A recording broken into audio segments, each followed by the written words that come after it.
everybody, Ryan Reed here from Reed's Reads. Come check us out at the Spider-Man Crawl Space at the SpidermanCrawlspace.com.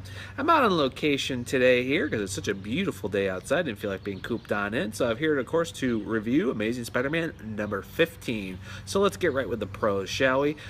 First of all, there's a nice little elegant of the end of the story here. I mean, everything gets wrapped up pretty well and everything, and I actually like the use of how Peter and Tony finally come to agreement about how they've been acting and everything, and that they realize that, you know, they need to stop doing this since they're all on the same side and they're working with a different company. I also will like into some of the action scenes here that were drawn. They were pretty nice. I still don't like some of the body faces on a few people and everything else, but it works pretty well. And believe it or not, the ending is a really nice little cliffhanger with Jameson Sr. about him being revealed to be actually the one who's sick and not May, which I really liked, and it was a nice little throw off, because one thing about comics, you can't hear the different voices, so henceforth you don't know who's really talking until you see the scene. So that was a nice little one, but however, that goes right into the cons.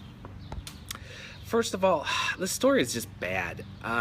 The Regent's reasons for why he was a villain, even getting the explanations about what happened to Iron Man and Spider-Man, they pretty much say themselves that this is pretty ridiculous. And here's another thing. Just because you're trying to say about how immature you've been and everything else does not mean it makes the story worth it. It still makes Tony and Peter come off as complete idiots and a few other things. And then here's another thing is about how the Regent is taken apart. I mean, why Peter ends up breaking, as he said, the mason jars.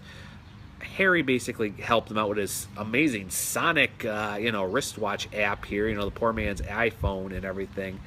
And it just gets more and more and more to the point where the storyline was basically just supposed to be like a sequel to Renew Your Vows without the good story structure and everything. And another thing is, stop just dealing with it. If you don't want to use Mary Jane in your storylines, then don't use them. Don't make us fans have to be through the painful about how many times they're going to move on with their lives and blah, blah, blah. Okay, we get it. You're not getting rid of one more day, but just stop. Otherwise, other things are a mess. I mean, outside the conclusion and a few other things, this gets a D- from me. It's just not a good storyline. The entire Power Play storyline's been pretty bad. And while the cliffhanger is very interesting with Jay Sr., and I'm actually hoping out to have a little bit more story structure here before the clone conspiracy starts, it gets a D- from me, and that's all I'm going to say. So, everybody, I hope you're having a wonderful, wonderful time. Like I said, get outside when the weather is beautiful like this, and I'll see everybody later.